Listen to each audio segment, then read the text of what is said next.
teman-teman semua. Salam sehat untuk semua. Kalau ada yang sakit segera disembuhkan ya. Alhamdulillah, di pagi hari ini kita dapat bersilaturahim ya, tetap ya bertemu lagi dalam mata kuliah pengelolaan pendidikan. Teman-teman, sebelum kita melakukan proses belajar mengajar, kita berdoa dulu ya sesuai dengan agama dan kepercayaannya masing-masing. Berdoa dimulai.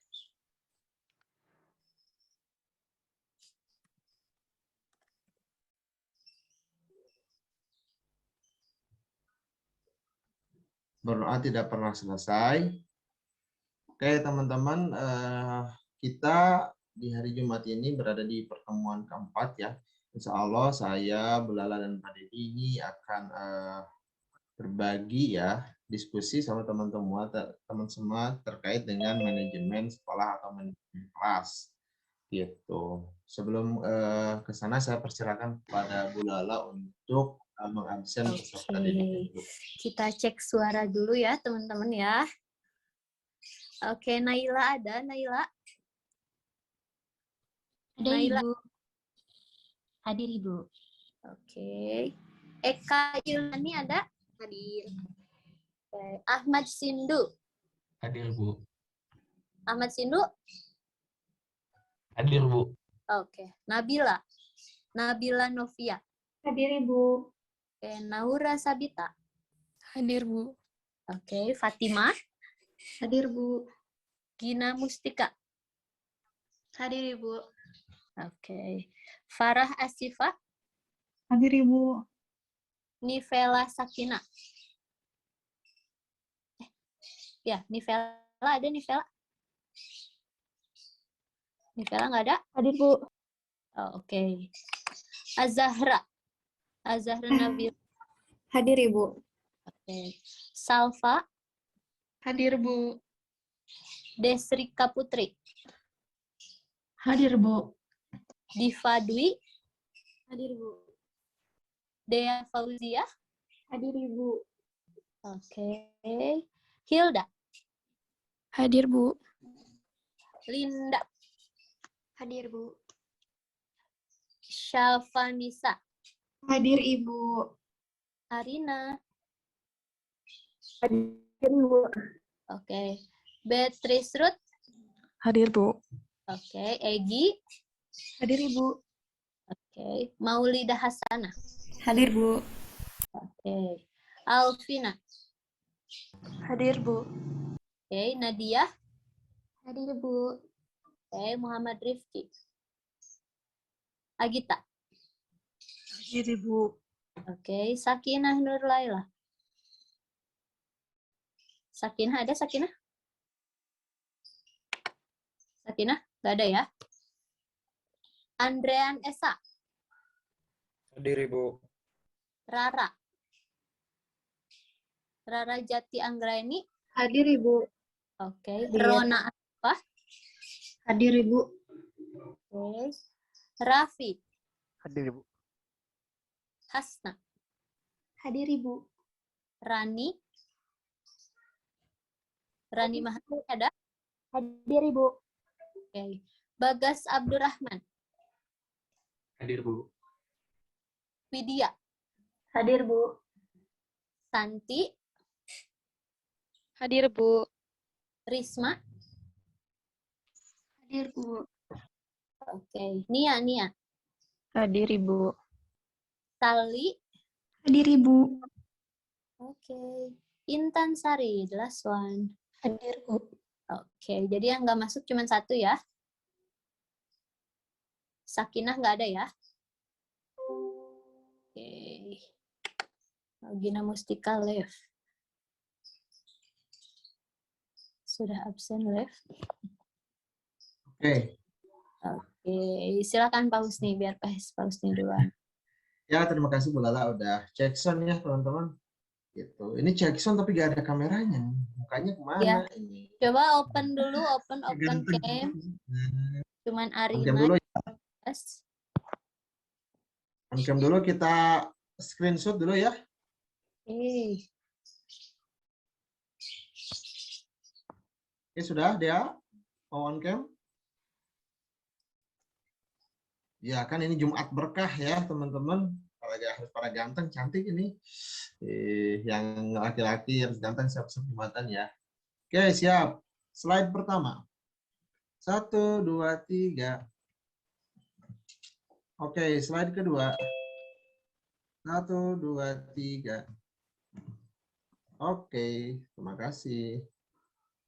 Tapi tetap on cam ya, jangan off cam. Udah.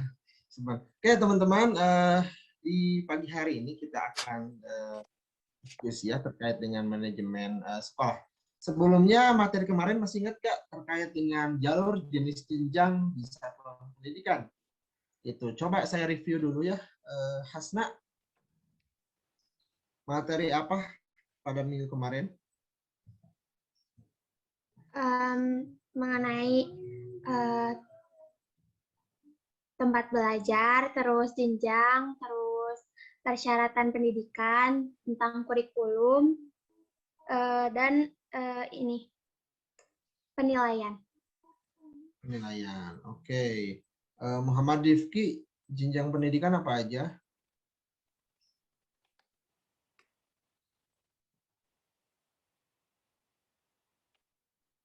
Oke, kalau misalkan Rani, jalur pendidikan? Ada formal, informal, dan informal. Jenis? Andreas, jenis?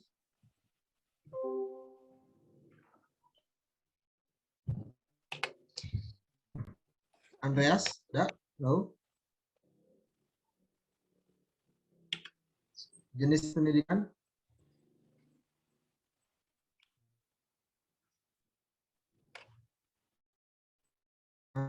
Ada nggak? Iya, Bapak. Apa aja jenis pendidikan? Ada jenis pendidikan umum, pendidikan khusus, sama kejuruan, Pak. Kejuruan, oke, terima kasih. Ya, teman-teman, itu materi yang pada minggu kemarin ya, jalur jenis pendidikan itu masih dasar-dasar ya, terkait mata kuliah pengelolaan ini. Nah, teman-teman sekarang kita akan membahas tentang manajemen sekolah ya. Apa itu manajemen? Apa itu sekolah? Manajemen itu gitu. Proses pengorganisasian, perencanaan, coach, prinsipnya manajemen. Dan ini organisasi controlling, gitu ya. Nah, ini terkait manajemen sekolah. Kenapa sekolah manajemen? Dan nantinya kan teman-teman perlu belajar pada dunia pendidikan, satuan pendidikan di jalur pendidikan yang beda-beda ya. Berarti ini jurusan di SMA itu gimana sih Pak? Itu seperti itu. Agar membuka cakrawala teman-teman, agar membuka kita di pagi hari ini kita ada nonton video dulu ya.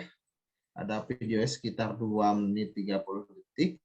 Nanti teman-teman setelah menonton video ini, teman-teman bisa mengekspresikan gitu ya. Bagaimana sih manajemen sekolah yang ada di sekolah tuh gimana sih pengelolaannya apa aja sih gitu.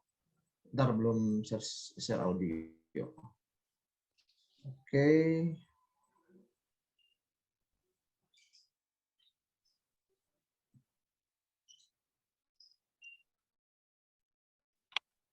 Loading.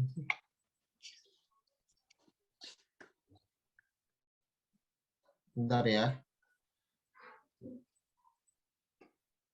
Agak bermasalah. Udah disiapin tadi ya.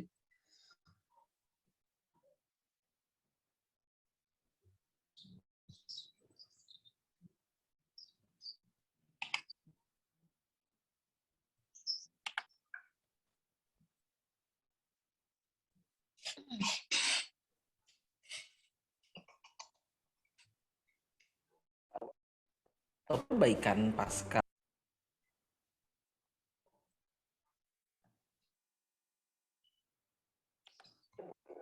bermutu.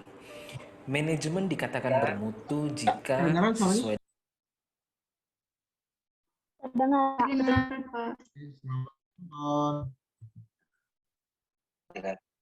dengan standar dan memberikan nilai lebih.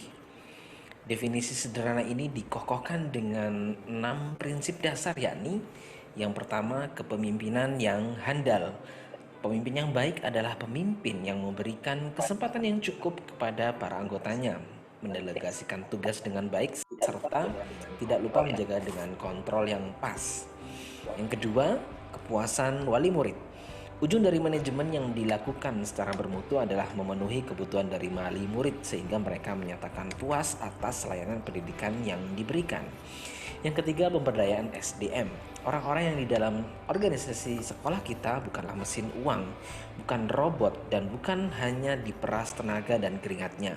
Mereka adalah aset yang membutuhkan untuk diberikan penguatan, keterampilan, pengetahuan, dan kesempatan.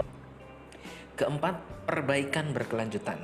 Saat proses PDCA dilakukan dengan baik, maka evaluasi atau perbaikan pasca pelaksanaan menjadi acuan yang wajib untuk menyusun perencanaan berikutnya. Dan yang kelima, pengukuran kinerja. Pekerjaan tanpa target yang jelas dan terukur akan menyita energi yang tidak sedikit. Kita harus menyusun target yang jelas dan terukur di setiap bagian dan departemen. SOP-nya harus jelas, job desk-nya pun harus jelas. Dan yang terakhir adalah kolaborasi. Organisasi kekinian justru tidak bisa bertahan dengan kesendirian atau pula dengan keangkuhan. Organisasi yang mampu bertahan adalah organisasi yang mampu berkolaborasi dengan organisasi lain. Lintas bidang pun tidak mengapa, karena pada dasarnya sekolah adalah miniatur masyarakat yang harus melatihkan bagaimana berkolaborasi di masyarakat dengan berbagai jenis latar belakang ataupun bidang. Demikianlah 6 prinsip dasar manajemen sekolah bermutu. Selamat mempraktekkan dan salam pendidik. Oke, barusan video sudah diputar ya. Ada 6 prinsip sekolah bermutu ya. Nah, coba mau kasih pandangannya dulu deh. Siapa yang berani? Komentar dulu dari teman-teman siapa yang berani terkait video barusan. Silakan. Yang berani?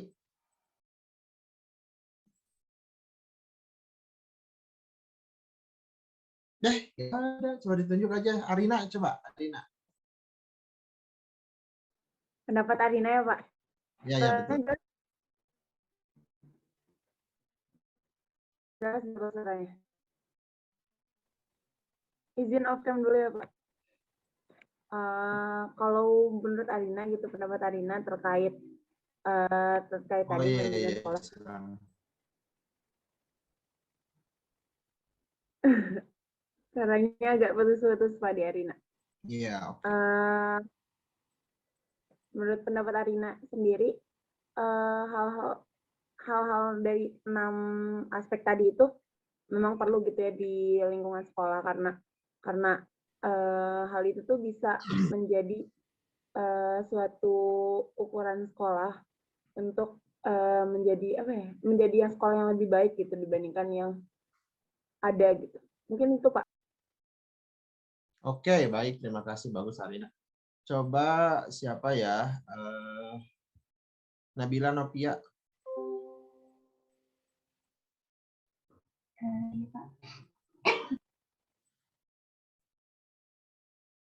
Kenapa lagi sakit? Enggak Pak, alergi. Baik. Gimana, Novia? Nabila? Maaf Pak, boleh diulang pertanyaannya nggak tadi? Putus-putus komnya. Ya, respon terkait video yang barusan ditonton. Apa komentar dari Nabila? Ya. Menurut Nabila juga sama sih Pak, aspek-aspek yang tadi juga diperlukan supaya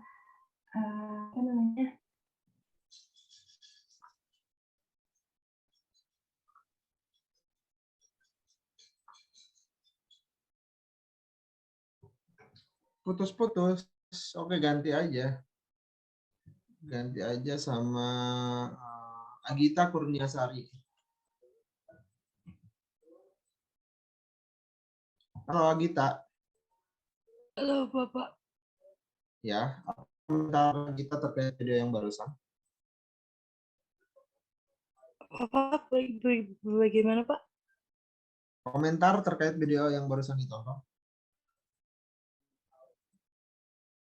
Mohon maaf Bapak, di saya ini tadi videonya tidak jelas Pak, suaranya putus-putus, videonya juga tidak terlihat. Oh gitu, jaringannya mungkin ya. Siapa satu orang lagi Gitu. aja? Rani gimana? Respon. Mungkin pendapatnya hampir sama juga sama Arina, tapi juga untuk yang poin terakhir yang kolaborasi, menurut Rani sendiri gitu kayaknya kalau dari sekolah itu jarang ya berkolaborasi dengan sekolah lain, kecuali kalau misalnya dari organisasi atau ekstrakurikuler gitu. Contohnya kayak OSIS misalnya study banding dengan sekolah lain, tapi kalau untuk secara formal sendiri kolaborasi dengan sekolah lain menurut Rani jarang, atau mungkin memang Raninya sendiri yang kurang wawasannya atau bagaimana, tapi kalau dilihat kayaknya memang sedikit kurang kolaborasi antara sekolah satu dengan sekolah lainnya untuk aktualisasinya gitu Pak. Oke. Rani Maharani. Lumayan ya, ini bisa jadi bahan diskusi ya. Tapi nanti di akhir ya Rani ya. Oke teman-teman, jadi ada 6 komponen gitu ya, barusan sudah disebutkan di video tadi. Jadi banyak sekali komponen-komponen yang bisa mewujudkan sekolah bermutu ya. Sebelum sekolah bermutu kan ada sekolah yang biasa saja gitu ya. Perlu adanya manajemen yang baik, perlu adanya pengelolaan yang baik. Karena sekolah bermutu itu berawal dari pengelolaan yang baik. Dimulai dari mana aja Pak? Dari kepemimpinan, kepala sekolahnya, kemudian dari fasilitas, dari peserta didik, dari kurikulum, sampai tadi terakhir dari kerjasama kolaborasi yang dilakukan oleh kepala sekolah.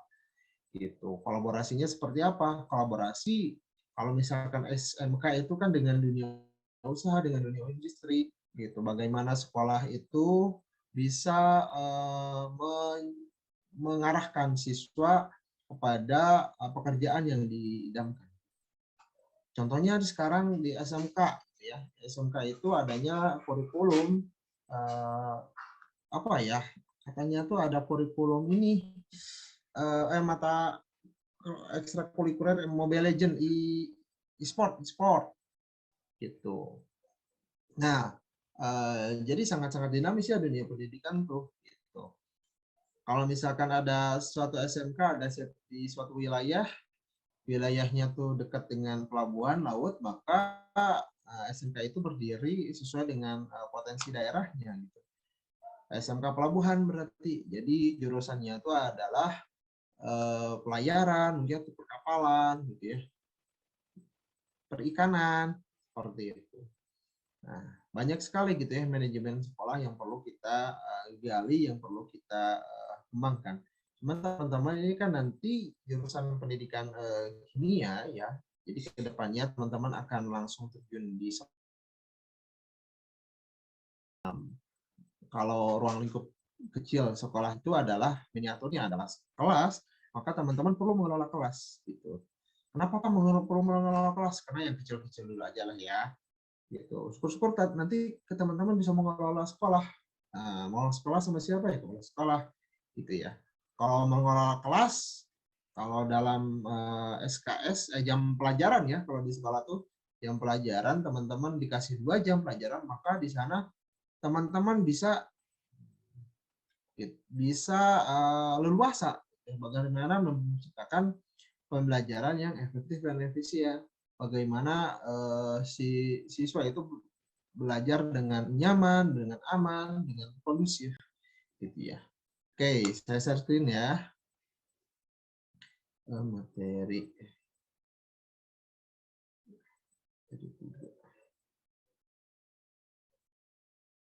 Oke. Bentar.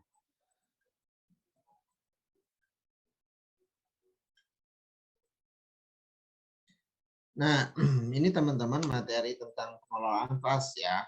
Jadi Bapak akan membawa teman-teman dari hal yang terkecil dulu ya. Hal tentang pengelolaan kelas. Nanti ke depan di akhir akan ada materi tentang pengelolaan sekolah ya oleh Bu Lala. Oke. pengelolaan kelas. Nah, konsep pengelolaan kelas. Nah, konsep pengelolaan kelas ini adalah segala kegiatan guru di dalam kelas untuk menciptakan dan mempertahankan kondisi yang optimal bagi terjadinya proses belajar. Nah, segala kegiatan guru ya, ini di garis bawahi, ini ada guru. Nah, ada kegiatan guru ini di dalam kelas. Nah, teman-teman nanti kan akan jadi guru di sini tuh. Ya. Nah, bagaimana sih caranya untuk menciptakan kondisi yang optimal bagi proses belajarnya siswa? Gitu. Kan siswa tuh banyak gitu ya latar belakangnya. Gimana sih caranya menciptakan kondisi yang optimal bagi siswa? Apakah posisi duduknya diatur? Apakah di awal teman-teman akan games dulu? Atau tadi kayak Bapak nonton video dulu? Ya, video sebentar, nanti dikasih komentar dari teman-teman semua. Ataukah nanti di dalam kelas itu, biar gak aku di kelas, kita belajarnya di alam terbuka aja, tapi tetap dalam lingkungan sekolah, ya boleh silakan. Kalau ada tamannya juga ya. Gitu. Prinsip yang pertama ini bagaimana siswa itu nyaman gitu ya. Siswa itu bisa optimal gitu ya potensinya. Kan sesuai dengan salah satu poinnya adalah tujuan pendidikan itu untuk mengembangkan potensi dirinya. Gitu. Jadi potensi dirinya tuh di sekolah tuh dioptimalkan. Gitu ya. Gitu. Jadi bagaimana siswa itu kan potensi teman-teman kan beda-beda ketika dulu di sekolah juga ya. Ada potensinya tuh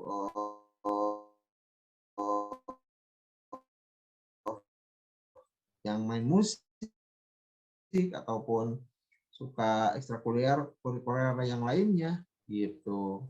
Teman-teman ada yang suka mata pelajaran kimia, ada yang suka mata pelajaran matematika, beda-beda dirinya masing-masing. Oke. Yang kedua ini ada segala usaha yang diarahkan untuk mewujudkan suasana belajar mengajar yang efektif dan menyenangkan, serta dapat memotivasi siswa untuk belajar dengan baik sesuai dengan kemampuannya. Nah, bagaimana sih segala sesuatu? Segala sesuatu kan berarti sumber daya alam, sumber daya manusia dikerahkan gitu ya, dikerahkan untuk mewujudkan suasana belajar yang menyenangkan. Gitu.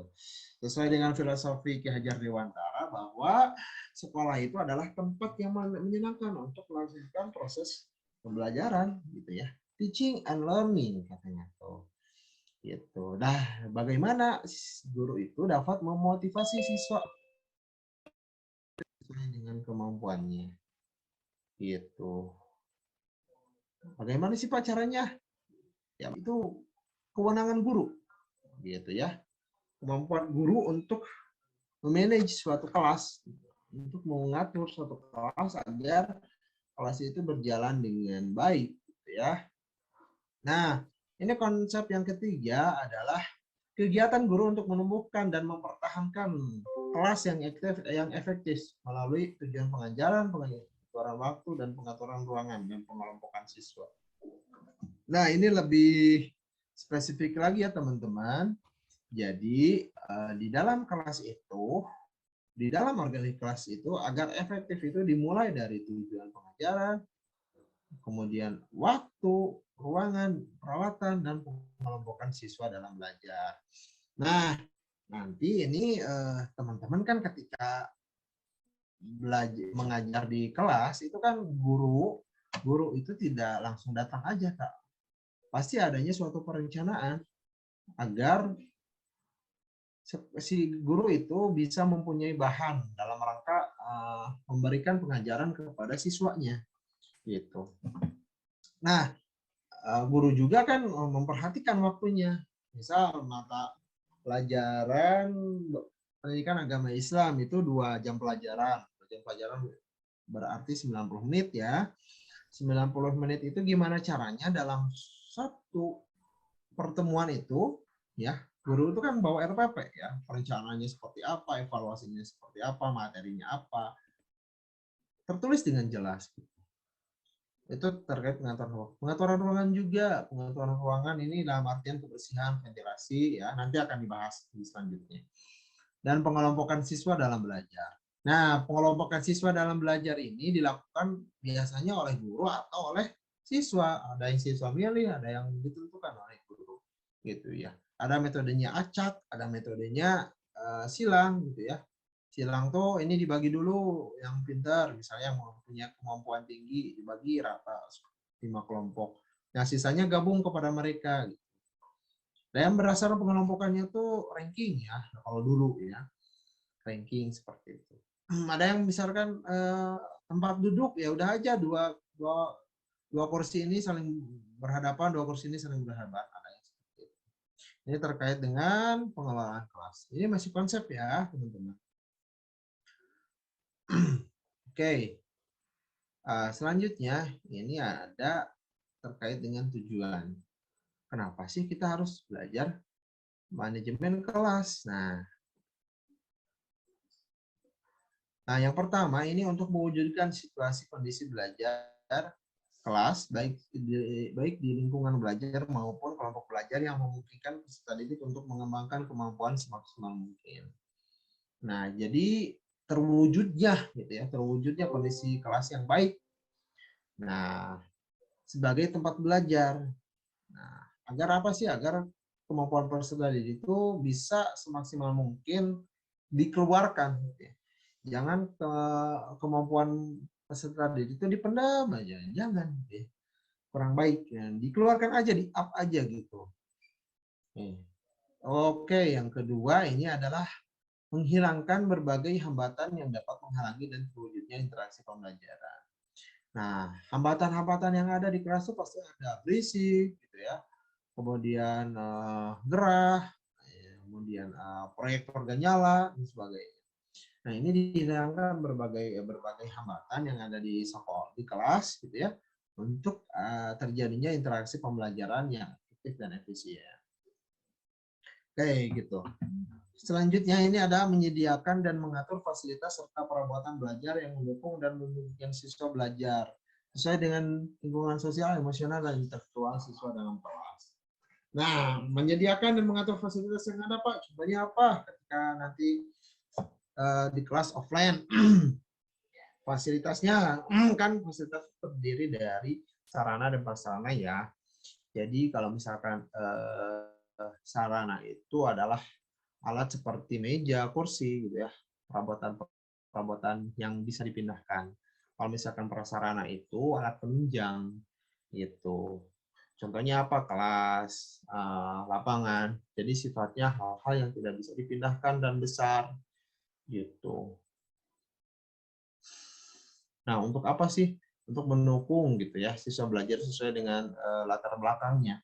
Karena latar belakang sosial, ekonomi, dan intelektual siswa itu berbeda-beda ya. Bagaimana caranya dengan fasilitas yang ada bisa berjalan gitu proses pembelajaran.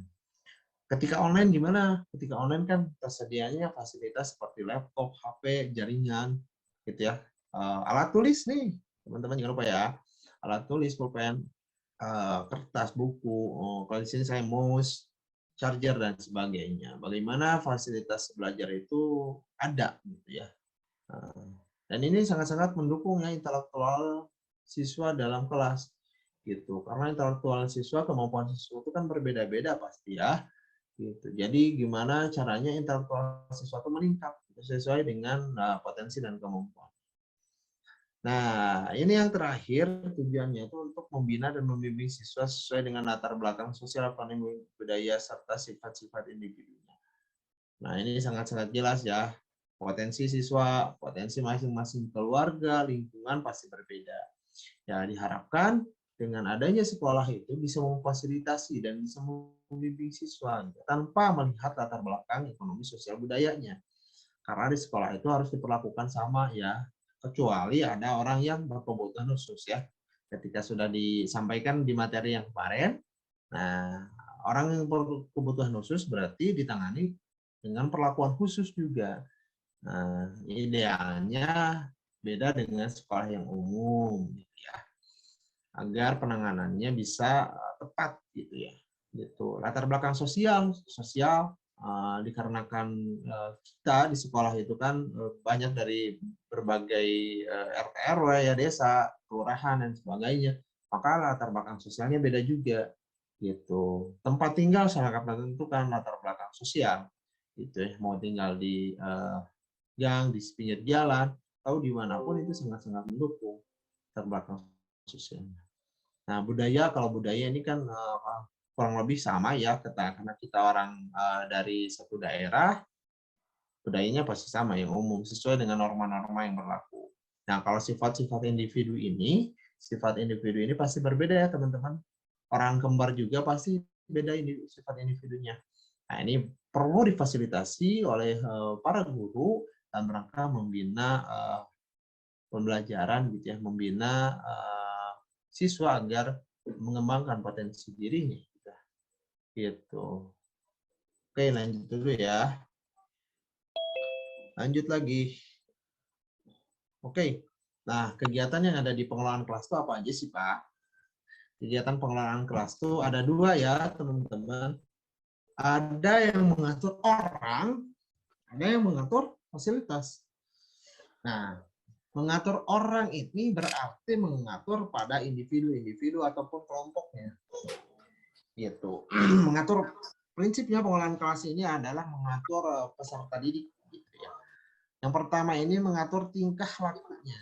Nah, tingkah laku peserta didik. Nah, tingkah lakunya kan ada beda-beda. Ada yang baik, ada yang bandel dan sebagainya. Nah, kedisiplinan ini diatur oleh peraturan sekolah, tatib sekolah. Nah, gitu. Tatib sekolah yang ada di sekolah.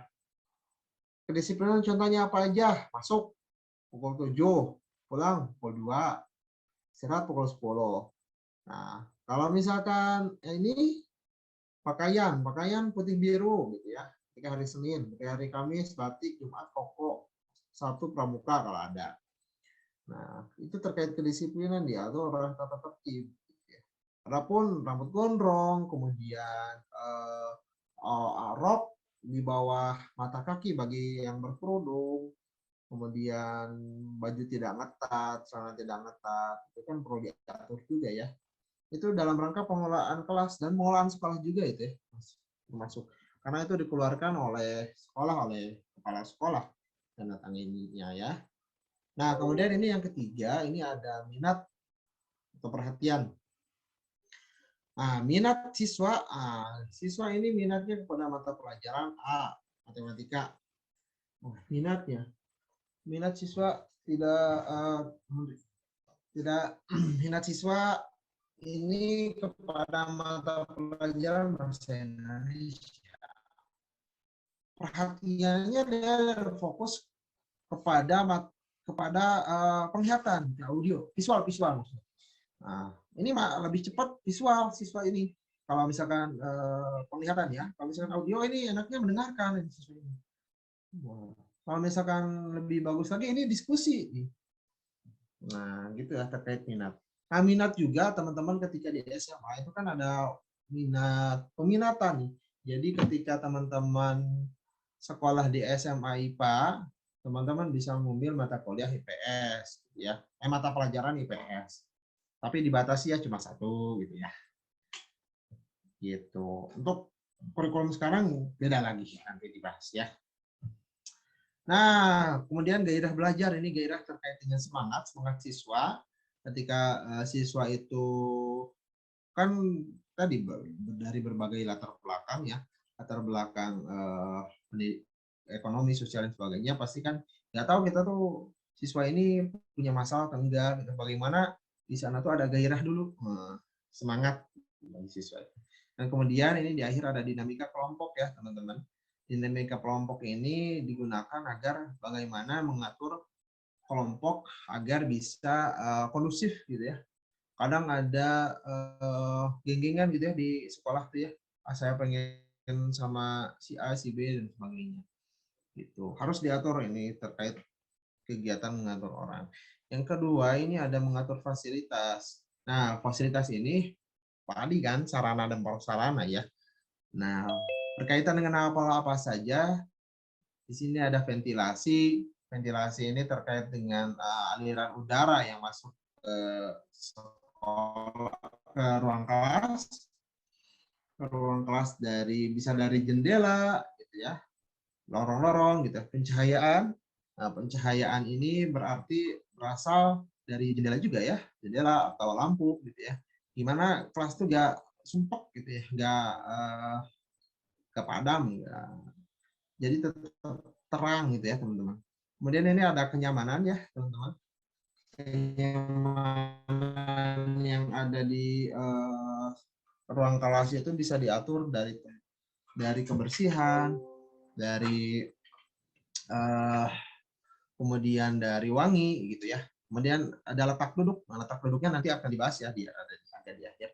Kemudian ini ada penempatan siswa. Bagaimana siswa-siswa ini bisa nyaman gitu ya, tidak saling tengkar dan kecemburuan sosial. Oke. Nah, ini ada faktor-faktor yang mempengaruhi manajemen kelas ya. Faktor-faktor yang mempengaruhinya adalah ada kondisi fisik, kondisi emosional, dan kondisi organisasional. Nah, ini kondisi fisik sudah dijelaskan tadi ya. Ini ada tambahan pengaturan penyimpanan barang-barang ya. Barang-barang seperti apa sih? Ya, seperti sapu gitu ya dan sebagainya. Ruangan PBM juga, proses belajar mengajar ya, harus baik, steril. Nah, ini ada kondisi emosional. Kondisi emosional di sini adalah tipe-tipe kepemimpinan ya. Tipe-tipe kepemimpinan dari kepala sekolah, guru, maupun KM-nya juga. Gitu. Nah, ada sikap guru, suara guru, pembinaan hubungan baik. Nah, sikap guru kepada siswa itu harus sama, jangan membeda-bedakan. Kemudian suara guru juga harus jelas, harus lantang, harus tegas. Ayo, vokalnya harus baik. Gitu. Karena demi tersampainya gitu ya materi yang disampaikan oleh para guru. Nah, kemudian ada kondisi organisasional. Kondisi organisasional ini adalah adanya pergantian pelajaran ya pastinya. Jadi ada rotasi dari guru-guru, biasanya ditandai dengan bel gitu ya. Kemudian ini ada guru berhalangan hadir biasanya koordinasi dengan piket ya, teman-teman nanti KM-nya bisa koordinasi dengan piket. Kemudian ada kondisi selanjutnya itu ada masalah antar siswa. Masalah antar siswa ya bisa ditangani ini dengan cara berkoordinasi dengan BK gitu ya, atau berorganisasi dengan wali kelas yang ada dalam rangka memecahkan suatu permasalahan yang ada di siswa tersebut. Nah, kemudian yang terakhir ini ada upacara bendera. Upacara bendera ini dilakukan ketika Senin pagi. Dan di sana ada amanat-amanat ya yang bisa didengarkan oleh para siswanya gitu kepada dari kepala sekolah, dari wali kelas gitu ya. Gitu. Jadi perlu ini upacara bendera karena kan dalam rangka mempertahankan gitu ya kemerdekaan yang ada di Indonesia.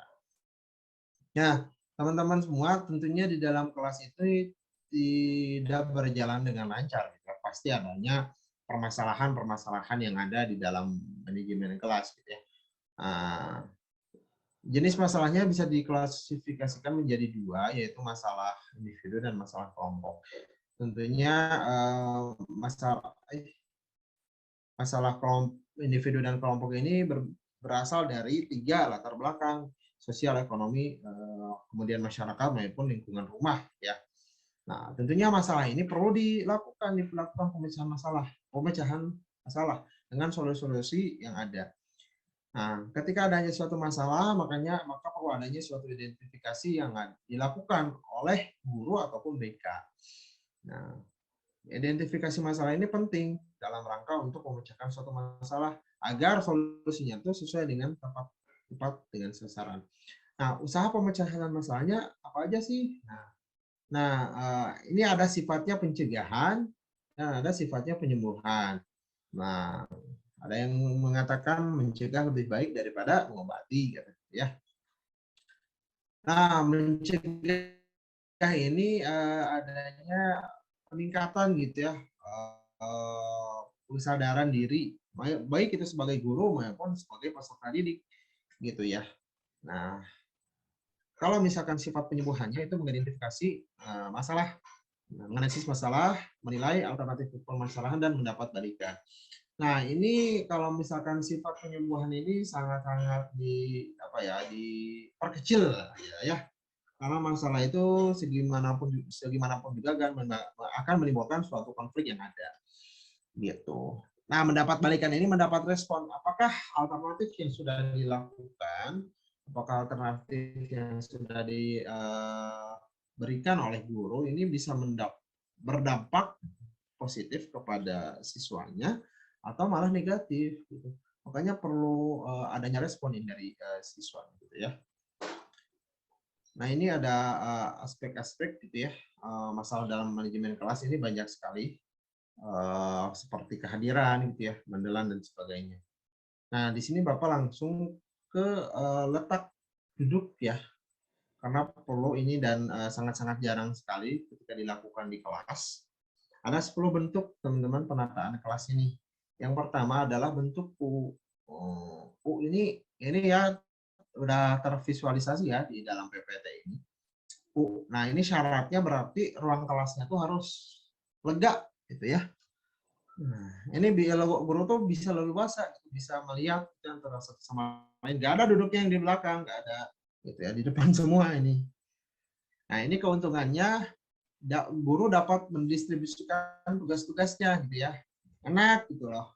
Ngawasnya juga enak. Nah, guru juga bebas melayani siswa dari berbagai sisi gitu ya.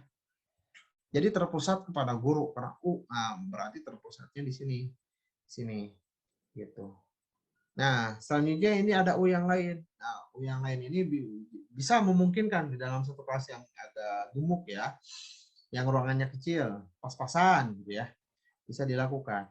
Nah, ini bisa jadi dilakukan ketika pembagian kelompok. Nah, pembagian kelompok ya.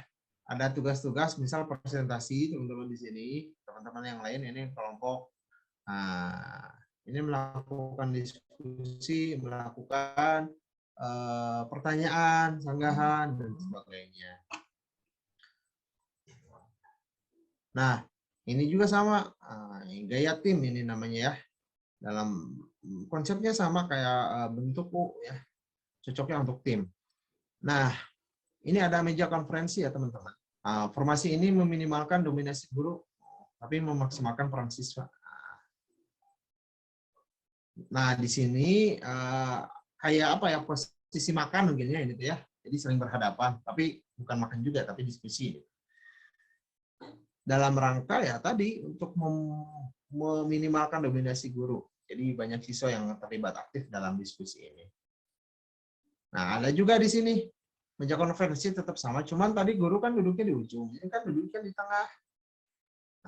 Nah, ini kekurangannya jika guru berada di tengah, siswa di ujung akan merasa diabaikan. Siswa di ujung di sini, ujung-ujung pasti diabaikan karena jauh. Kalau guru duduk di sini, ininya ya agak jauh juga gitu ya. Nah, ini ada panel ya. Panel ini tatap muka lingkaran. Lingkaran ini biasanya dilakukan oleh kelompok-kelompok. Atau bisa dilakukan juga untuk semua siswa. Gitu. Dengan melingkar. Jadi tidak ada sisi kalau di sini ya.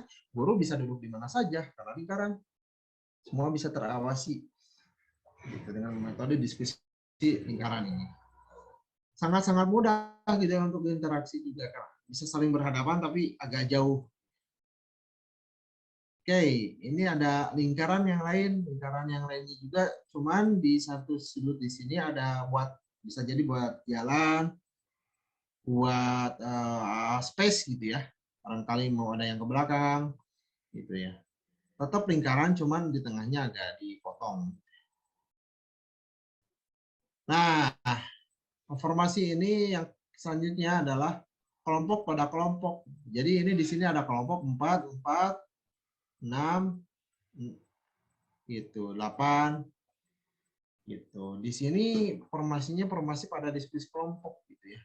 Diskusi terbuka, gitu ya, debat, atau pengamatan aktivitas kelompok. Jadi pengamatannya itu di sini disimpan aja barang atau objek pengamatan di sini ya, di tengah di dalam kotak ini. Jadi semuanya bisa melihat, jadi bisa terfokus gitu. Nah, ini kalau misalkan yang sering dilakukan, misalnya satu meja 2 siswa, gitu ya, Meja 2 siswa.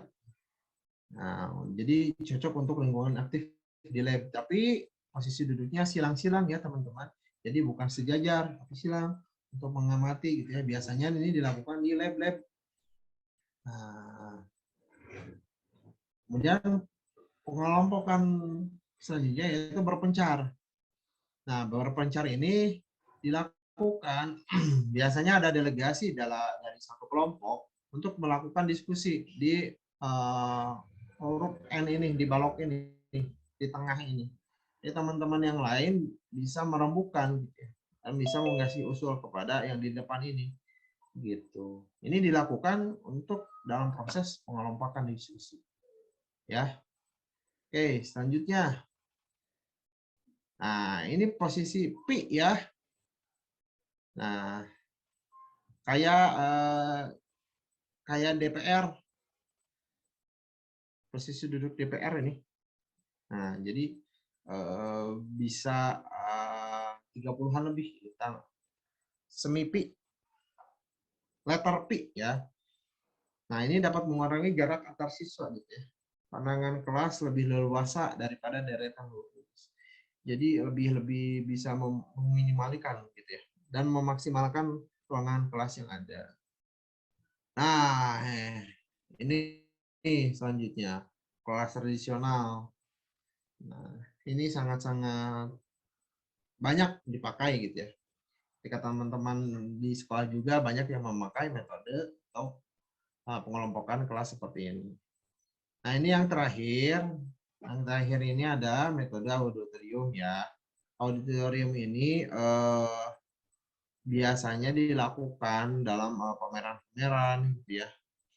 Biasanya ini harusnya bertingkat gitu ya, ada tingkatan-tingkatannya lebih tinggi gitu ya, lebih tinggi. Cuman ketika di kelas bisa jadi dilakukan seperti ini dengan setengah lingkaran gitu ya. Dengan catatan yang paling depan tuh siswanya sedikit tapi yang paling belakang banyak. Ataupun sebaliknya boleh dilakukan. Yang penting ada variasinya ya. Ya, gitu. Nah, tentunya variasi pengelompokan kelas ini banyak dilakukan dan silakan bisa digunakan teman-teman ketika nanti di PPL ya, bisa jadi dilakukan untuk simulasi gitu. Saya pengen posisi duduknya seperti ini ya, silakan. Ini disesuaikan lagi ya teman-teman dengan kondisi yang ada. Kalau misalkan teman-teman mau diskusi, ya penggunaan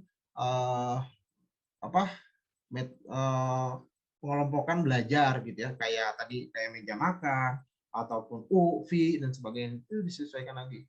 Kalau teman-teman pengen diskusinya tadi dibebankan kepada siswa, banyak siswa yang diskusi, maka letak U gitu, atau metode delegasi. Jadi di tengah ada utusan, di pinggir ada anggota kelompok seperti itu. Nah, tentunya ini bisa jadi bekal ya buat teman-teman semua dalam rangka nanti belajar di sekolah, mengajar di sekolah gitu. Penting banget karena ini demi tercapainya suatu pembelajaran yang nyaman, aman dan kondusif pada siswa. Gitu teman-teman. Nah, itu materi tentang manajemen kelas. Nah, selanjutnya ini ada materi tentang manajemen skala. Disilakan.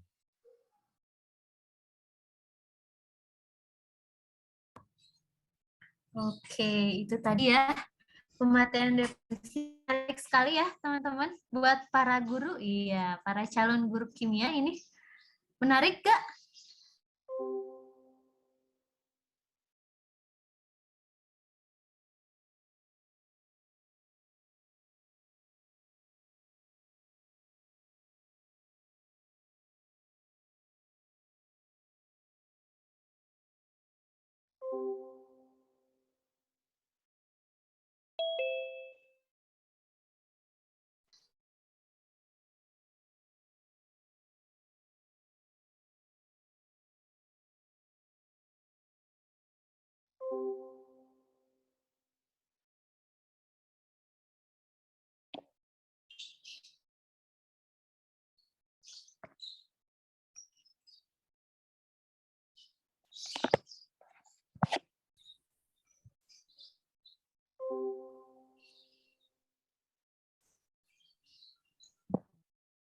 Halo? Iya, Ibu. Iya, ada. Ya, Ibu. Tadi kok menghilang ya? Ya, saya juga kelempar. Saya benerin itu biasa pesanan.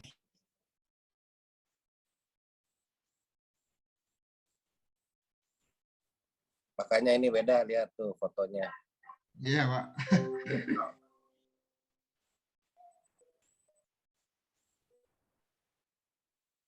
Masih di mute, Bu.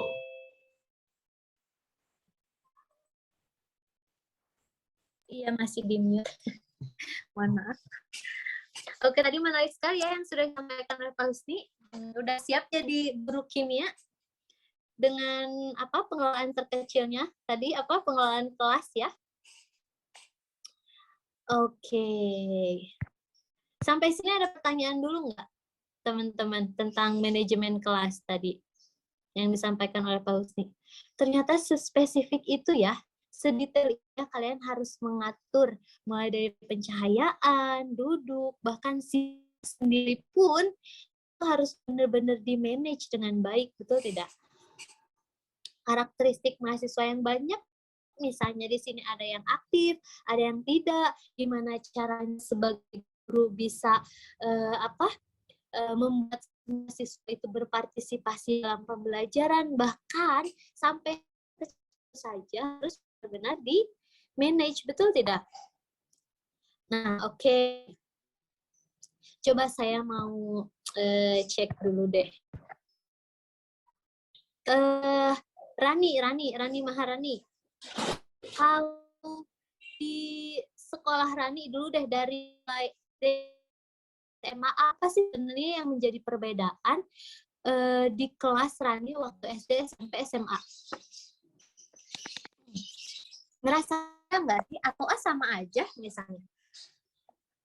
Hal yang berbeda itu dari SD, SMP, pas SMA-nya yang beda karena pas di SMA dikelompokkan berdasarkan kemampuan atau berdasarkan karakteristik juga, kayak contohnya ini kelompok matematis kayak gitu. Kalau di SMP itu belum pernah dikelompokkan kayak gitu. Paling kalau misalnya di kerja kelompok gitu ya tempat yang berbeda. Kalau misalnya pengelompokan berdasarkan misalnya kayak gitu itu belum, baru di SMA aja. Oke. Nah, tadi berat feelingnya ya juga di situ mempengaruhi ya. Ada juga waktu SD misalnya kayak gitu. Rani nggak ada tuh pengelompokan matematika dan lain-lain. SMA ada pengelompokan. Nah, kayak gitu itu juga sudah apa ya yang membedakan adalah proses ya pembelajaran ya. Gitu. Itu pasti beda mulai dari SMP, SMA. Oke, tadi proses pembelajaran di kelas pasti berbeda. Terus kira-kira Eka Yuliani yang dirasakan berbeda ketika belajar. Guru mempengaruhi nggak? Kayak kalian misalnya belajar dengan guru A sama guru B itu berbeda nggak? Eka? Berbeda, Ibu. Berbeda. Kenapa berbeda ya? Berbeda, Ibu. Kenapa berbeda ya? Ya, kayak tadi kan ada penjelasan tentang emosional gitu, Bu. Terus tadi juga ada pembahasan tentang kalau seandainya pengaruh gitu kan ke muridnya. Kalau seandainya kenyamanannya itu nggak tercapai gitu, bisa jadi siswanya juga nggak bisa gitu untuk nyaman di kelas tersebut, dan materi yang disampaikan pun mungkin nggak 100% diterima buat siswanya. Terus kalau seandainya yang memperhatikan gitu emosional muridnya dan gurunya juga stabil gitu dari emosionalnya, biasanya sih kelasnya berjalan secara baik gitu, kondusif, terus juga siswa merasa nyaman, terus juga nggak terlalu panik atau takut gitu ya, Bu. Jadi akhirnya belajarnya pun bisa dianggap 100% gitu, Bu. Cuman mungkin dari segi yang kayak tadi gitu, kalau seandainya gurunya terlalu baik juga, terkadang ada yang siswanya itu malah kurang fokus gitu dalam pembelajarannya, karena ngerasa adalah nanti gitu bisa dipelajari nanti gitu kan. Kadang itu kalau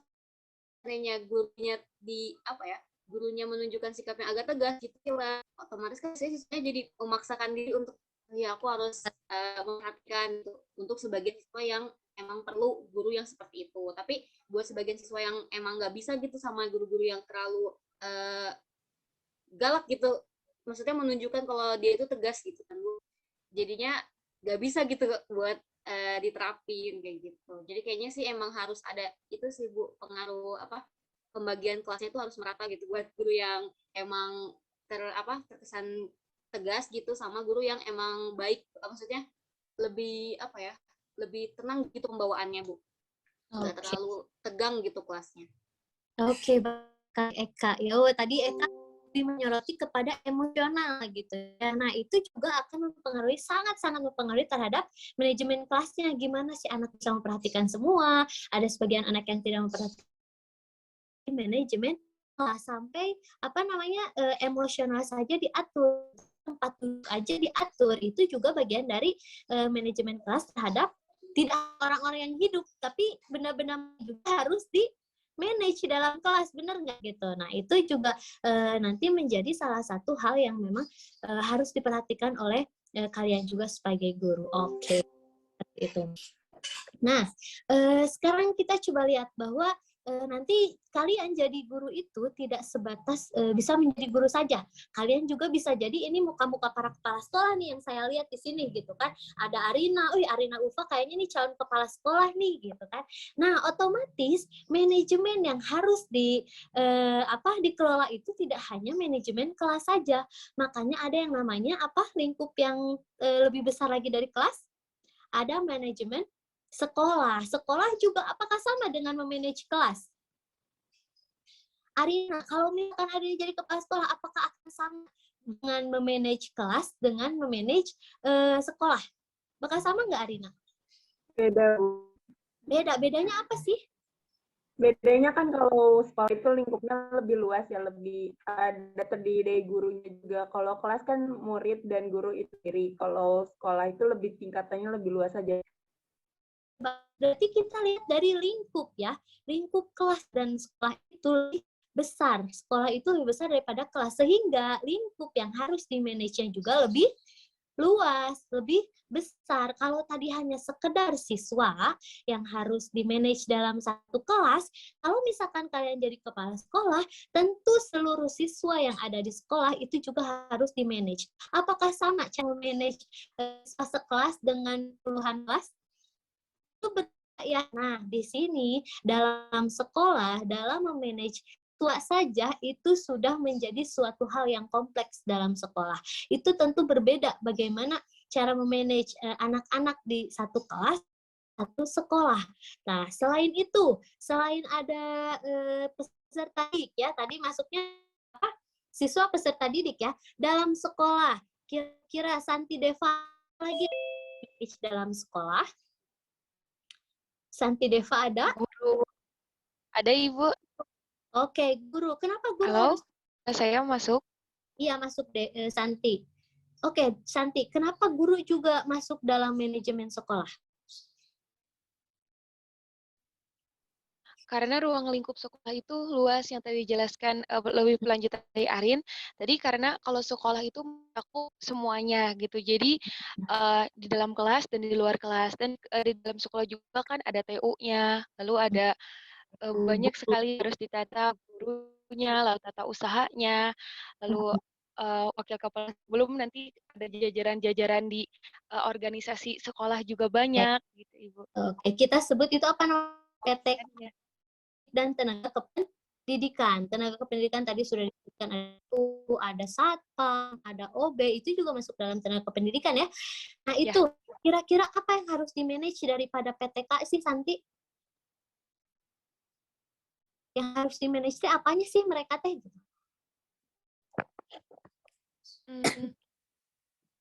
Pengelolaannya mungkin, Bu, kayak tugas-tugas apa ya, bagian tugas ya, lebih luas lagi ya. Kalau nanti kelas hanya ada guru dan siswa menyampaikan dan menerima pembelajaran. Nah, kalau misalkan misalkan di lingkup sekolah ada pembagian tugas, ada guru yang bertugas sebagai matematika, berarti otomatis kualifikasinya harus matematika.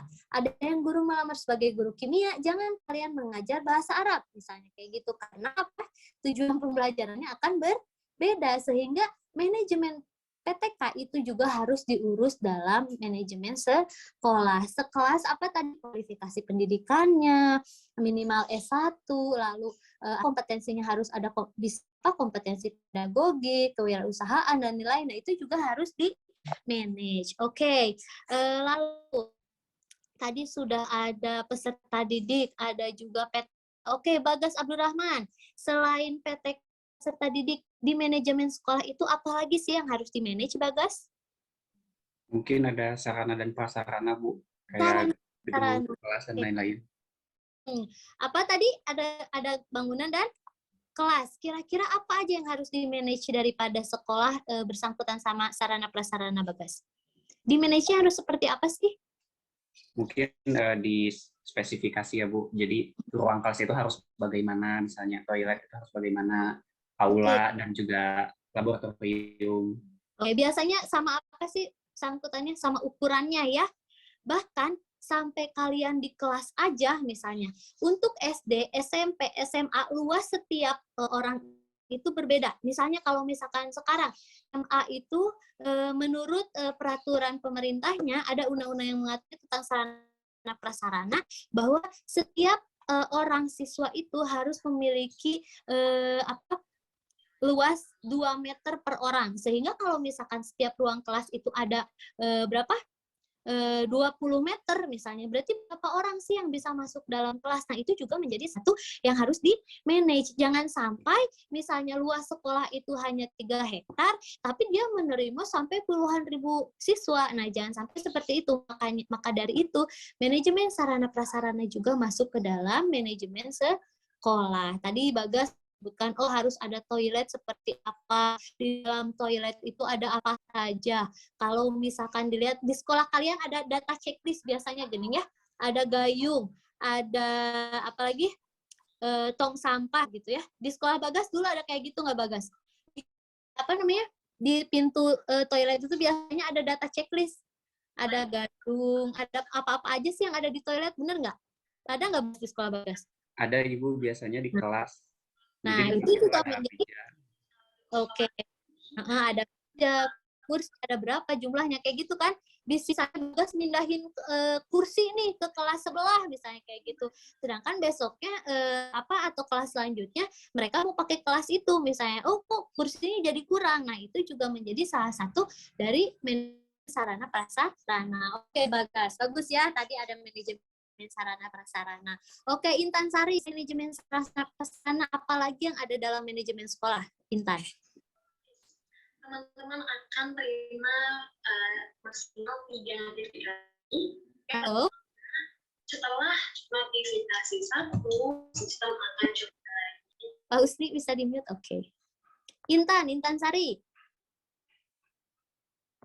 Intan Sari ada? Oke, kalau nggak ada kita move ke Muhammad Rifki. Muhammad Rifki, tadi kata Bagas yang di manage itu ada sarana prasarana, selain sarana prasarana, peserta didik, terus tadi PTK, apalagi yang harus di manage, Rifki? Halo, Rifki? Pembiayaan, Bu. Pembiayaan, oke. Kenapa pembiayaan harus di manage sih? Contoh kecilnya dari manajemen pembiayaan di sekolah itu seperti apa sih? Misalkan kalau ada guru honorer itu dibagi sekiranya guru honorer itu gajinya itu berapa gitu, Bu. Oke, penggajian ya. Oke, manajemen pembiayaan. Penggajian juga harus diatur oleh sekolah. Jangan sampai si A sama si B misalnya jam ngajarnya sama, gajinya berbeda. Oke, gaji. Apalagi kira-kira? Apalagi, Ki? Ada kalau tadi itu rame yang namanya UKT, pembayaran atau SPP. Itu bagian dari manajemen, kan, Ki? Iya, Bu. Oke, jadi ada kalau misalkan manajemen pembiayaan erat kaitannya dengan segala pembiayaan yang ada di sekolah ya. Kalau misalkan Rifki nanti mau ada kegiatan OSIS misalnya kayak gitu, mau ada pensi, itu bisa nggak minta dana ke sekolah. Nah itu juga harus harus dijadikan bahan masukan ya kepada sekolah. Kira-kira kalau misalkan program-program siswa yang bisa didanai itu apa-apa aja gitu kan, untuk kegiatan siswa, lalu untuk penggajian guru, lalu untuk tadi ya PTK juga, lalu untuk pengadaan sarana prasarana. Oh jangan-jangan misalnya spidol itu kan kita harus difasilitasin ya, karena misalnya kalau misalkan di swasta maupun di negeri misalnya sama ya, mau negeri misalnya gratis juga kan mereka dapat dana BOS ya. Nah dana BOS dari pusat itu misalnya per orang itu dapat berapa sih per siswa? Kira-kira kalau misalkan sekolah dapat uang BOS ini harus dipakai apa-apa aja? Nah itu erat kaitannya dengan RKAT ya. Tahu RKAT? Beatrice Ruth? Tahu RKAT nggak Beatrice? Oke, masih ada. Rencana kerja dan anggaran tahunan bukan, Bu? Oke, betul sekali ya, rencana kerja dan anggaran tahunan. Nah, itu ada. Nah, itu juga biasanya semua pembiayaan sekolah itu harus direncanakan dalam sebuah RKAT gitu ya, anggaran tahunan. Oke, bagus sekali. Oke, selanjutnya tadi sudah ada PTK, ada pembiayaan, ada apa lagi? Peserta didik ya. Nah, kira-kira Naila Azizah ada lagi nggak sih yang harus di-manage dalam sekolah? Naila Azizah? Iya, Ibu. Coba ada. Menurut Naila mungkin berhubungan sama yang menurut Baga sama menurut Riki tadi ya, Bu ya. Mungkin kalau di sekolah itu ada pembangunan gitu, jadi berhubungannya sama sarana dan juga pembiayaan tadi gitu, Bu. Terus gitu ada lagi nggak sih? Ini deh, kecilnya tadi kalau misalkan di kelas itu ada rencana pembelajaran itu masuknya dalam apa sih? Naila? Kurikulum kan Ibu? Kurikulum, oke. Nah itu adalah yang paling penting ya di sekolah, kurikulum. Apakah kurikulum itu harus di-manage? Iya. Iya, betul sekali. Nah, itu kurikulum, kenapa KPP itu ada, itu harus mengacu pada kurikulum sekolah. Kurikulum itu harus sesuai dengan kurikulum pusat. Kalau sekarang itu nama kurikulumnya apa ya? Dicetuskan oleh Mas Menteri. Naila, kurikulumnya sekarang yang dicetuskan oleh Menteri? Tahu nggak? Ada yang tahu nggak teman-teman? Kurikulum sekarang itu apa namanya? Kalau misalkan kemarin kan kurikulum 2013. Kalau sekarang sih kurikulum Merdeka Bu atau kurikulum prototype? Prototype, benar. Siapa itu yang jawab? Benar ya, sekarang yang oleh Mas Menteri namanya kurikulum prototype gitu kan. Karena sekarang perkembangan zaman itu sudah berbeda dari yang kemarin, tentu pembelajaran juga berbeda. Nah, sekarang yang dicetuskan oleh Mas Menteri itu ada yang namanya kurikulum type, yang lagi hype-nya itu apa namanya, Merdeka Belajar ya. Nah, itu Mereka Belajar atau Kampus Merdeka sekarang gitu kan. Nah, itu tentu harus menjadi sekolah juga harus menjadi bagian daripada pencapaian tujuan daripada yang ditentukan kurikulum nasional gitu. Makanya di situ telah juga harus melakukan inovasi-inovasi kurikulum di sekolah. Maka dari itu tadi kurikulum juga menjadi bagian daripada manajemen sekolah. Seperti itu tadi Naila Aziza, bagus ya kurikulum. Ada lagi? Coba kita lihat siapa yang belum ditanya. Santai tapi serius sih. Egi mana Gi? Egi ada suaranya? Ada Ibu. Oke Egi, apalagi Gi? Kira-kira Gi di sekolah di manage? Yang termasuk dalam manajemen sekolah tuh apalagi sih? Mungkin manajemen kesiswaan gitu ya Bu? Kesiswaan tadi peserta didik ya sudah ya, didik ya. Mulai dari perencanaan gitu, mau berapa yang dibutuhkan, terus berapa perencanaan yang dibutuhkan sekolah kalau disesuaikan dengan sarana yang ada. Terus ada apa lagi? Tadi sudah perencanaan, dilaksanakan. Dalam pelaksanaannya si siswa itu kegiatannya apa-apa aja. Oke, tadi sama ya peserta didik. Apalagi Gi, kira-kira peserta didik udah Gi. Apalagi kira-kira yang bisa di-manage? Nah, tadi ada erat kaitannya dengan Pak Husni bilang kedisiplinan. Atau tadi ada juga nyebutin ekstrakurikuler. Itu biasanya sangkutannya sama apa sih, Widya Rospita? Sama sikapnya, perilakunya. Perilaku, oke. Perilaku biasanya buat membentuk karakter kalian atau perilaku kalian, biasanya di sekolah itu ada apa sih? Ada tertib. Atau peraturan ya. Nah, itu juga harus di-manage, benar nggak peraturan? Kalau misal, itu sekecil peraturan saja itu harus di-manage dalam sekolah. Itu bersangkutannya biasanya dengan kebijakan. Kira-kira kalau misalkan sekolah ini, biasanya kita kalau misalkan lihat, wah sekolah ini mah ketat, tapi si lulusannya bagus, berkarakter. Nah, itu kan biasanya kita lihat dari, emang seperti apa sih sebenarnya di sekolahnya, di sekolahannya. Itu kan biasanya erat kaitannya dengan kebijakan-kebijakan yang ada di sekolah. Itu juga bersangkut paut dengan iklim dan juga budaya sekolah. Kalau misalkan dulu di sekolahnya ada nggak sih yang pas masuk itu di gerbang guru berjajar terus kalian harus salaman? Dulu ada nggak yang kayak gitu? Ada, Bu. Ada di sekolahnya siapa tuh? Arina, di mana Arina? Di satu sekolah resmi di Cianjur. Oh, di Cianjur. Itu bagus ya. Karena membentuk karakter kalian, senyum, sapa, salam. Nah, itu juga bersangkutan dengan iklim sekolah. Gimana sih si pemimpin itu, kepala sekolah itu, dia bisa tidak hanya komponen-komponen sekolah saja, misalnya tadi peserta didik, sarpras, keuangan yang di-manage, tetapi juga iklim dan juga budaya sekolah, bagaimana guru-guru dan siswa itu nyaman berada di sekolah. Jangan sampai ini apa sih kayak gini gitu kan, nggak ada senyum, nggak ada sapa misalnya kayak gitu. Kalian risih nggak sih kalau misalkan lihat guru-guru teh pada baut aja? Risih kan ya?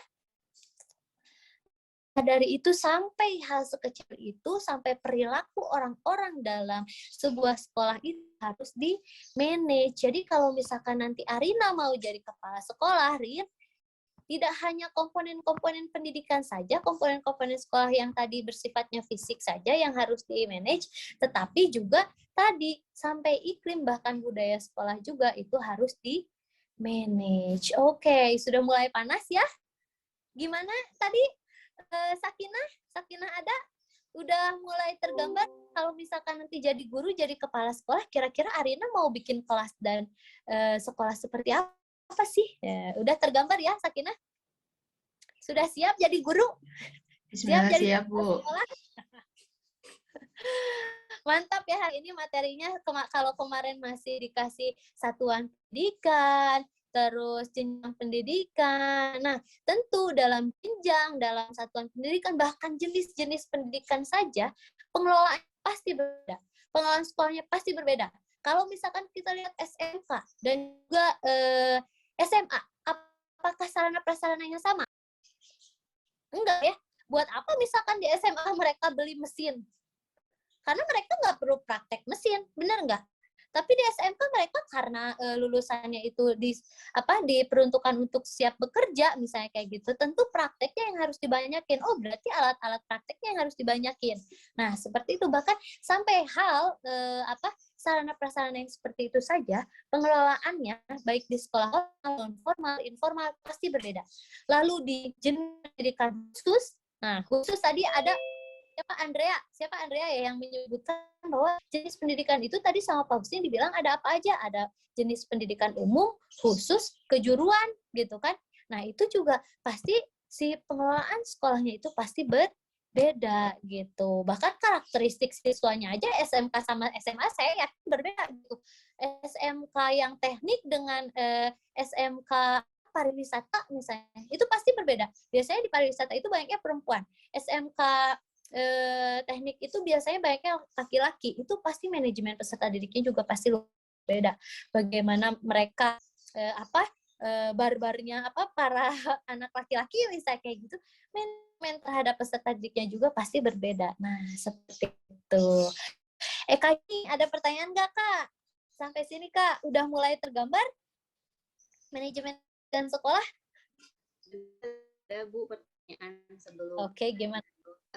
Jadi tadi kita ngebahasin tuh tentang pengelolaan sekolahnya, pengelolaan kelas. Nah, jadi kan tadi juga kita tuh harus memperhatikan juga tentang ventilasi kelas gitu, terus lokasi, terus luas kelas juga diperhatikan. Kan berarti kalau seandainya dalam sekolah itu juga perlu ini nggak sih Bu, memperhatikan pembangunannya, terus juga gimana gitu caranya untuk guru bisa tahu apakah siswa tersebut gitu buat diletakin di posisi sebelah kanan misalnya, di sebelah kiri ya gitu.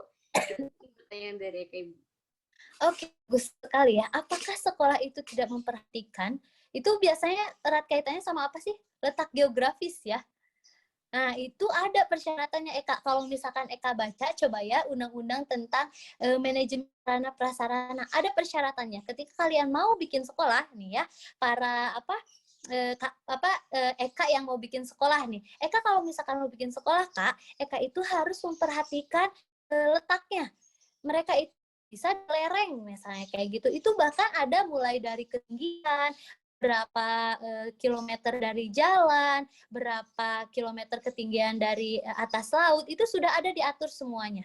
Jadi tentu dalam membuat sekolah maupun dalam penerimaan peserta didik, mereka itu harus ada namanya nih ya, saya selalu mengingatkan karena kita itu manajemen, pengelolaan pendidikan, tidak mudah yang namanya apa? Planning, organizing, dan actuating, controlling. Yang pertama adalah planning. Tentu semuanya itu harus dianalisis betul. Ketika mau membuat sekolah, ada yang namanya perencanaan dulu. Mulai dari analisis lingkungan, dari analisis kebutuhan. Kira kalau misalkan kalian di Pangandaran, mau bikin sekolah apa sih? Jangan sampai kalian bikin sekolah yang nggak sesuai dengan karakteristik sekolahnya. Bahkan itu tuh akan berpengaruh terhadap nanti diterima atau tidaknya sekolah tersebut. Pendirian sekolah itu akan diterima atau tidaknya apabila dia sesuai dengan karakteristik yang yang dibutuhkan oleh lingkungannya. Seperti itu, Kak. Bahkan tadi analisis lingkungan, analisis masyarakat itu harus menjadi bahan dasar dalam pembuatan sekolah. Bahkan tadi jangankan pembuatan sekolah, tadi anak-anak aja gitu ya, rasio siswa dalam kelas itu juga harus dipikirkan, harus direncanakan gitu. Kalau misalkan luas kelasnya itu 30 meter sehingga harus berapa? Berarti sekitar 28 yang masuk gitu kan, atau 20 orang karena per orang itu harus 2 meter. Terus Bu tadi ada ventilasi, terus kita harus gak sih memperhatikan memposisikan anak itu dia harus duduk sebelah kiri atau sebelah kanan? Menurut Eka harus atau tidak? Kalian pernah nggak sih waktu SD biasanya sama guru itu di rolling, kalian jangan duduk di depan aja, kali-kali kalian di belakang. Pernah nggak dulu di SD kayak gitu? Iya, pernah. SMP juga masih dapat. SMP juga masih kayak gitu ya? Kalian ngerasa nggak sih kalau guru itu punya tujuannya? Kalian harus di rolling? Biasanya ya. lebih dekat dari sama yang lain, Bu. Apa? Biar lebih sama yang lain, betul. Nah, itu salah satunya biar dekat sama yang lain. Yang selanjutnya adalah biasanya ada anak-anak yang berkarakteristik mereka itu suka ngobrol. Kalau di belakang mereka nggak kelihatan. Jadi sama gurunya disuruh ke depan. Itu juga bagian dari manajemen kelas. Bagian dari itu bagaimana mereka mau manage si peserta itu biar kalau misalkan guru yang baik atau guru yang memang benar-benar memperhatikan output daripada pembelajaran, mereka pasti sangat saklek dengan hal terkecil saja ya, tadi duduk di kiri kanan itu juga harus karena ya itu kalau misalkan yang di belakang terus mereka pasti didapetin ilmu itu aja. Terus daya tarik mereka untuk belajar itu pasti dengan mereka duduk di depan. Betul tidak? Berani nggak kalian duduk di depan ngantuk? Kalau saya berani aja sih. Dulu saya waktu sekolah saya berani-berani aja di depan kalau memang benar-benar ngantuk gitu. Ya udah gimana lagi daripada nggak bisa belajar. Nggak bercanda. Ya itu tapi triggernya beda ya ketika kita duduk di depan gitu, apalagi dengan shine bright like a diamonds gitu ya, deket jendela, terus kesorot sama matahari, itu aja berbeda gitu teman-teman. Kenapa misalnya ventilasi juga harus di dalam suatu sekolah? Karena yaitu si shine bright like a diamonds itu akan mempengaruhi terhadap konsentrasi belajar anak-anak gitu. Ayah misalnya, jauh lagi melihat kesehatan, misalnya pagi-pagi itu baik kalau misalkan ada sinar matahari bari moyan, misalnya kayak gitu. Nah, itu juga salah satu dari manajemen kelas, salah satu daripada manajemen sekolah gitu.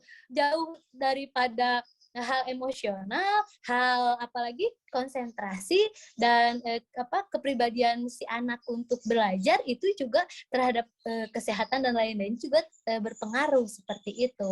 Kesehatan kesehatan karakter siswa misalnya dengan adanya manajemen kelas itu mereka jadi lebih, tadi kata Eka, dengan adanya rolling ke belakang, mereka lebih berbaur. Jangan-jangan gak ada tuh yang namanya geng belakang sama geng depan, misalnya kayak gitu. Geng depan mah orang-orang yang palinter nih semua, geng belakang mah anak-anak yang suka pada ngantuk nih semua, yang suka pada ngobrol. Nah, ya itu mungkin salah satunya tadi Eka, Eka mah kalau jadi guru saya mau di rolling nih anak-anak soalnya biar nggak ada geng-gengan, misalnya kayak gitu. Nah, atau biar kebagi nih anak-anak konsentrasi belajarnya kayak gitu. Biasanya akan mau di belakang juga dia tetap konsentrasi karena tujuannya adalah belajar kayak gitu. Nah, itu juga berpengaruh, atau itu juga yang menjadi tujuan daripada manajemen kelas. Seperti itu, Kak. Jadi kalau Eka nanti mau bikin sekolah, banyak sekali yang harus diperhatikan gitu kan. Mulai tadi Eka kalau misalkan dari perencanaannya mau bikin sekolah, ya itu harus ada analisis dulu, SWOT-nya, kekuatannya bikin sekolah misalnya di Sukaresmi, misalnya tadi, di Sukaresmi mah anak-anaknya pada tertariknya masuk ke SMA, jangan sampai Eka bikin sekolahnya SMK gitu kan. Kalau misalkan di daerah Pangandaran mah SMK kira-kira perhotelan nih yang bakalan bagus potensinya, bikinlah SMK perhotelan. Jangan sampai kalian bikin teknik mesin, teknik apalagi yang lain-lain kayak gitu, buat misalnya jurusannya yang memang dia bersangkutan dengan karakteristik masyarakatnya. Sampai hal seperti itu saja itu harus di-manage dalam sekolah dan juga kelas gitu, Kak. Oke, Kak? Ada lagi pertanyaan? Baik, Ibu. Sudah bisa dipahami, Bu. Oke, jadi ventilasi juga ya, Kak, ya. Nanti kalau bikin kelas, ventilasinya harus yang shine bright like a diamonds masuk ya ke dalam kelas. Jadi nanti anak-anak biar bari moyan gitu di dalam kelas. Oke, ada lagi pertanyaan? Ibu. Tinggal 10 menit lagi ya, nggak kita ya? Ada lagi pertanyaan? Saya mau nanya boleh? Boleh. Siapa tadi? Sakinah, Ibu. Nah, oke. Gimana, Sakinah? Ibu, kalau misalkan ada nih sekolah, jadi ada salah satu sekolah misalkan tuh ya, Bu ya. Nah, sekolah ini tuh lebih mengutamakan jumlah murid daripada sarana dan prasarana yang tersedia misalkan tuh. Jadi yang ditarget itu murid banyak aja gitu kan. Nah, terus pas dalam eksekusinya nih, pas pembagian kelas, ternyata ruang kelas tuh nggak cukup sama jumlah kelas yang dibentuk karena murid yang kebanyakan itu. Nah, terus itu tuh jadinya jatuh, saya sebut aja ya, Bu, misalkan pesantren nih. Biasanya kan pesantren suka kayak gitu ya, Bu ya. Jadi yang penting murid banyak dulu gitu kan. Nah, kelasnya tuh ujung-ujungnya jadi kadang di depan asrama gitu loh, kadang di halaman kelas lain kayak gitu. Itu gimana, Bu, menurut Ibu? Oke, bagus pertanyaannya ya, Sakinah. Nah, ini hati-hati loh. Nanti Sakinah yang punya pesantren ya, ini juga harus menjadi perhatian. Ini akan berpengaruh terhadap apa? Akreditasi. Mau segimana sekolah itu terus menampung, itu akan berpengaruh juga terhadap mutu sekolahnya. Kenapa? Tanya orang kalau misalkan kita lihat akreditasi bagus ya. Nah, salah satu penilaian itu adalah rasio daripada guru, siswa, dan juga sarana prasarana itu yang sesuai. Maka mau sampai kapanpun pesantren itu terus nampung, itu akan berpengaruh juga terhadap mutu daripada pesantren itu, dan akan berpengaruh juga terhadap akreditasi. Terserah, berarti pesantren itu lebih memilih siswa yang banyak daripada mutu mereka bangun gitu. Lihat aja mutunya aslinya dia apa. Kalau misalkan akreditasinya stay terus di B, nah itu karena mungkin salah satunya harusnya Sakinah sampein, Bu, kenapa akreditasi pesantren ini B terus? Karena ini mungkin salah satunya adalah rasio daripada siswa dengan pada sarana prasarana yang disediakan itu tidak sesuai. Mau sampai kapanpun itu pasti bakalan ketahuan. Gitu. Dan itu akan mempengaruhi juga terhadap daya tarik kayak gitu, Sakinah. Atau di SD ya, biasanya di SD dulu juga tiba-tiba sekelas 60 siswa gitu. Nah, itu juga pasti akan berpengaruh juga terhadap akreditasi, bahkan terhadap lulusan. Nah, lulusannya pun biasanya dia tidak akan seefektif sekolah-sekolah yang mereka sangat memperhatikan terhadap rasio siswa gitu kan. Sekarang kita manage siswa 10 siswa dengan 60 siswa tentu pasti akan berbeda. Betul tidak? Nah, sehingga capaian pembelajarannya juga itu akan berbeda. Capaian pembelajaran dengan kalian, rasionya siswanya yang lebih banyak dengan rasio siswa yang lebih sedikit, itu pasti akan berbeda. Akan lebih cepat rasio siswa yang sedikit. Karena apa? Karena pengelolaan siswanya juga daripada guru itu lebih terarah, lebih terkelola anak-anaknya gitu, sehingga si capaian pembelajarannya juga akan berbeda. Nah, gitu. Sama. Tadi kalau misalkan di pesantren mereka pasti kenyamanan belajar saja dengan misalnya jadi di depan aula, itu pasti akan berbeda dengan capaian pembelajaran ketika mereka memang betul dibagi dalam sebuah kelas yang berbeda-beda kayak gitu, dengan karakteristik kelas yang memang itu nyaman bagi siswanya. Nah, seperti itu. Gitu, Sakinah. Sudah cukup? Cukup, Ibu. Tapi anehnya tuh sekolahnya tuh akreditasinya A. Akreditasinya A. Oke, itu berarti harus dipertanyakan ya. Mungkin nanti, tapi biasanya akreditasi itu dalam 5 tahun itu akan update, Sakinah. Jadi kalau misalkan 5 tahun kemudian mereka tetap A gitu kan, itu harus dipertanyakan ketika visitasinya gitu. Apakah mereka ada main belakang atau seperti apa gitu. Karena otomatis ketika kita memasukkan misalnya jumlah siswa 60 dengan jumlah kelasnya luasnya itu misalnya 20 meter, itu kan kelihatan tentu nilainya itu pasti akan 1 gitu misalnya. Nah, itu dalam penilaian bonus itu sangat diperhatikan rasio sarana prasarana dengan rasio siswa yang ada gitu. Bahkan sampai guru saja itu juga pasti tidak akan memenuhi. Sekarang misalnya di SMP itu rasio guru dan siswa itu 1 berbanding 28. Kalau misalkan lebih dari 20 itu nilai akreditasinya pasti akan turun dari rasio siswa dan guru kayak gitu. Sampai hal sekecil itu saja dinilai seperti itu. Kalau misalkan masih tetap A, mungkin mereka banyak berdoa ya, Sakinah. Jadi nilainya bagus. Kuat doa, mereka sudah berusaha, ternyata doanya lebih kuat seperti itu. Mungkin para asesornya itu ketika input datanya sambil ngantuk, jadi nilai A-nya itu adalah sebuah kelakian. We never know ya, kayak gitu. Ya, susah kalau misalkan kita mau mengevaluasi pendidikan itu luas sekali ya teman-teman ya. Makanya kalau misalkan kita mau melakukan perubahan saja gitu, hal terkecil itu harus benar-benar diperhatikan kayak gitu. Kompleks sekali kita berbicara pendidikan gitu. Bahkan tadi dari mulai kelas, sekolah, apalagi kita nanti berbicaranya lebih luas adalah pendidikan, itu pasti permasalahan, isu itu pasti akan lebih luas juga dan bahkan komprehensif yang harus kita pikirkan gitu. Jadi kalau misalkan kalian mau jadi Menteri Pendidikan, gantiin Mas Nadiem misalnya kayak gitu, siap-siaplah gitu, banyak sekali yang harus dipikirkan kayak gitu. Oke, ada pertanyaan lagi nggak? Pak Husni ada tambahan nggak, Pak Husni? Tinggal 4 menit lagi nih. Ya, mungkin satu lagi aja. Oke, satu pertanyaan lagi. Ya, itu aja. Ibu, saya izin bertanya, boleh nggak? Siapa? Ya. Nabila. Nabila, oke, Nabila.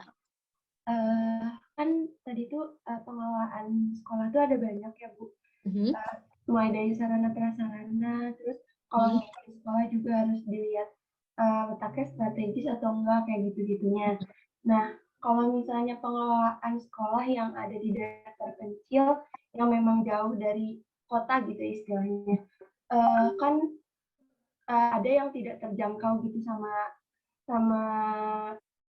ya, fasilitas-fasilitas kayak internet kayak gitu-gitu, pengelolaannya kayak gimana? Oke, bagus sekali ya. Nah, itu karakteristik juga sangat mempengaruhi karakteristiknya.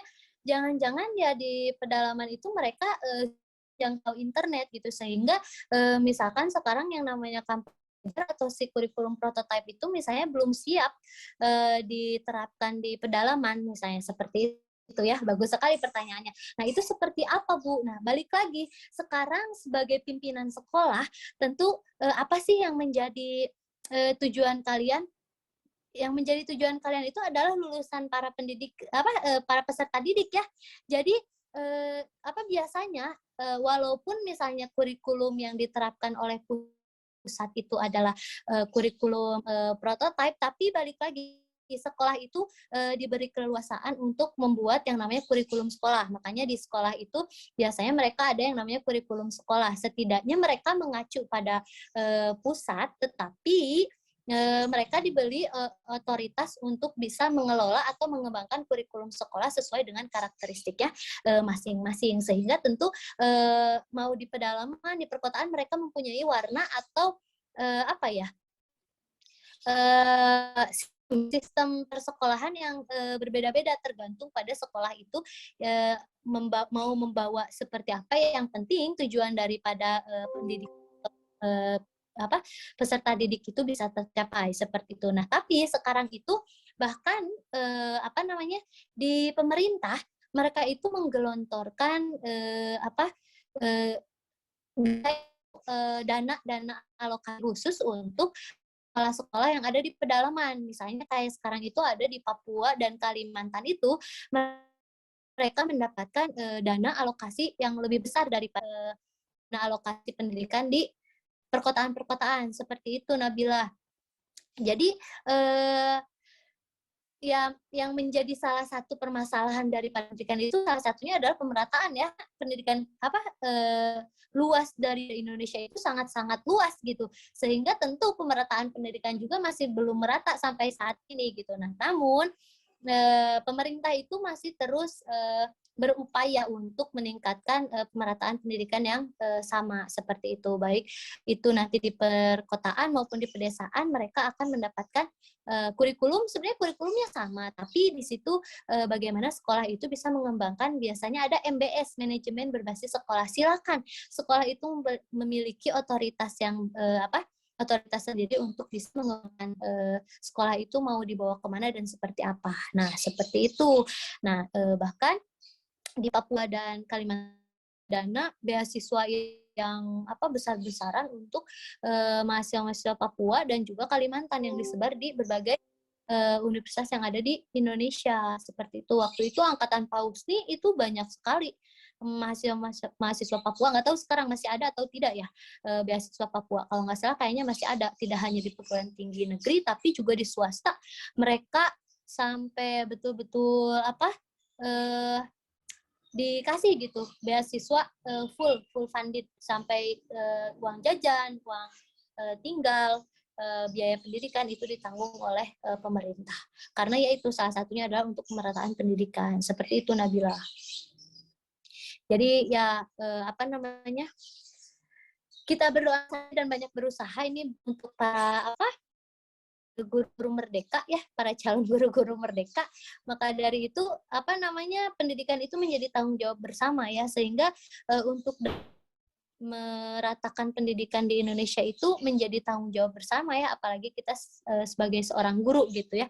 Bagaimana kita di pedalaman maupun di perkotaan itu mendapatkan pendidikan yang sama gitu. Bahkan sekarang kan pendidikan sampai SMA sudah gratis ya di perkotaan, di pedesaan. Makanya sekarang nggak ada alasan lagi buat nggak sekolah kayak gitu. Bahkan sekarang di perguruan tinggi sekarang banyak beasiswa, ada LPDP, SMP unggulan, banyak sekali ya teman-teman gitu. Bahkan sekarang ada bidik misi juga, itu menjadi salah satu kiat atau upaya daripada pemerintah untuk bisa meningkatkan mutu pendidikan kita.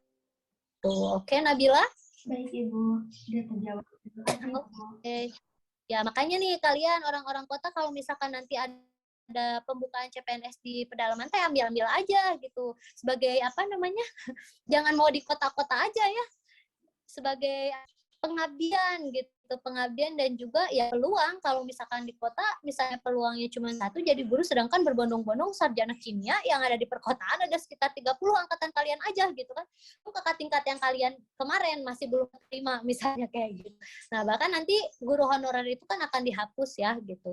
Jadi selain daripada kesejahteraan guru biar tercover oleh pemerintah juga salah satunya juga biar tidak ada penumpukan guru honorer di perkotaan, sedangkan di pedesaan itu masih membutuhkan sangat banyak guru gitu. Nah, jadi teman-teman kalau misalkan nanti ada pembukaan ke daerah silahkan diambil ya.